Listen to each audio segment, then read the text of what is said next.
Hello friends, দেখো আমি আজকে তোমাদের সামনে একটা লঙ্কার আচারের রেসিপি নিয়ে এসেছি। দেখো কি ইয়াম্মি টেস্টি স্পাইসি লাগছে দেখতে।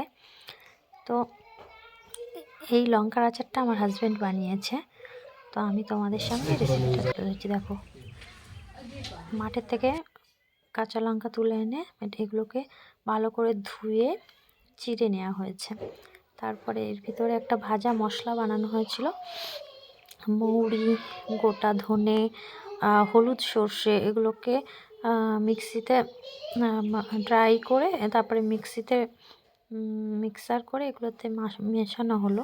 এরপর লবণ হলুদ দিয়ে এটাকে চামচ দিয়ে খুব ভালো করে নেড়ে চেড়ে কিছুটা সর্ষের তেল দিয়ে মাখিয়ে নেওয়া হলো। এরপরে পাতি লেবু এর মধ্যে চিপে ভালো করে লঙ্কাগুলোকে মাখিয়ে নেওয়া হলো। এরপর দেখো একটা জারের ভিতরে ভরে রেখেছি, কিন্তু এখনও কিছুটা তেল এর ভিতরে অ্যাড করব, আর কালো জিরে অ্যাড করব। দেখো দেখতে কি দারুণ টেস্টি লাগছে, মনে হচ্ছে এখনই খেয়ে নিই।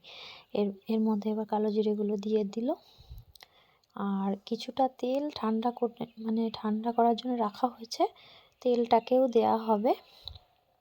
তারপরে এটাকে রেডি হবে। আর এটা 1 সপ্তাহ পর্যন্ত শুধু রোদে রাখতে হবে, রোদে রেখে রেখে তারপরে এটাকে ব্যবহার করতে হবে, তাহলে আরও সুন্দর টেস্ট লাগবে খেতে। তো বন্ধুরা, এই রেসিপিটা কেমন লাগলো তোমরা সবাই জানিও। আশা করি সবার ভালোই লেগেছে। তো টাটা, আবার কোনো নতুন ভিডিওর সঙ্গে আসবো। Bye bye.